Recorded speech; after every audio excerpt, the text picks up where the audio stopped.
Riyadh Summit Part 1. We can also call it the US Arab Islamic Summit. And the question for the summit is whether the Islamic world, the Riyadh Summit, or the USA Arab Islamic Summit and the ensuing events once again have highlighted the widening chasm in the Muslim world.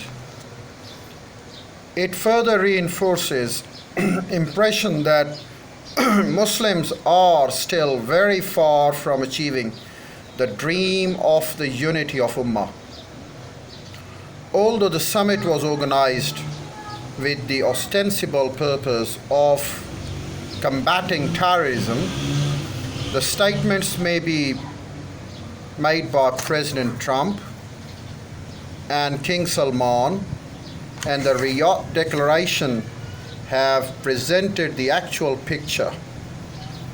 They manifest that the real purpose of the summit was to establish an anti-Iran alliance with Saudi Arabia, and Saudi Arabia assuming the lead role in it.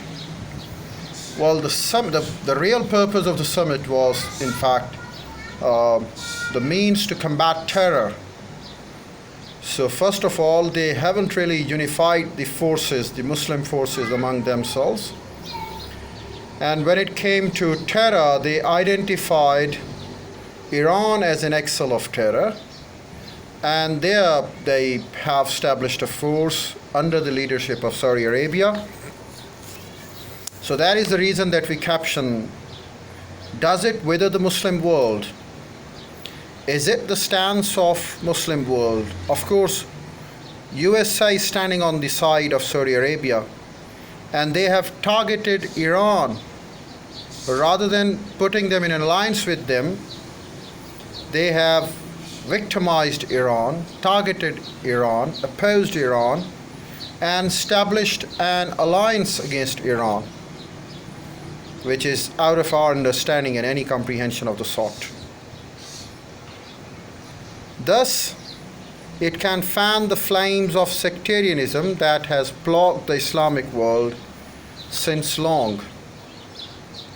Declaration 2 affirms the absolute rejection of the practices of the Iranian regime designed to destabilize the security and the stability of the region and the world at large. So their purpose is only to target Iran. At present, Muslims under flock from all directions, they are being branded as extremist and terrorist. And the omnibus phrase Islamic extremism has been expressly coordinated by those who profess that Islam is the enemy that needs to be subdued by any means, fair or foul. But the leadership of the Muslim countries as a whole is in deep slumber and not ready to learn any lesson from history. How ironic is the fact that Donald Trump, who built his election campaign on anti-Muslim diatribes, has tirades like Islam hates us, and now lectures Muslim leaders that we must be united in pursuing one goal. And what is that one goal? To conquer extremist and vanquish forces of terrorism. So, in fact, they have been targeting Muslims all over the world.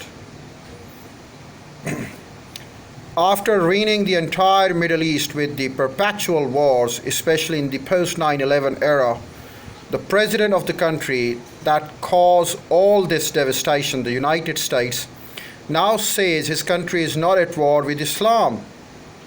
Does it justify? No, it doesn't.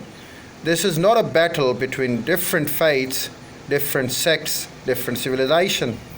This is a battle between barbaric criminals who seek to obliterate human life and decent people of all religions, who seek to protect it. He professes now, but in reality he has tried to fuel the fire of animosity and hatred between Iran and Saudi Arabia by blaming Iran for funding, arming, and training terrorist militia and the other extremist group that spread destruction and chaos across the region. I'll tell you more about the same in my next video.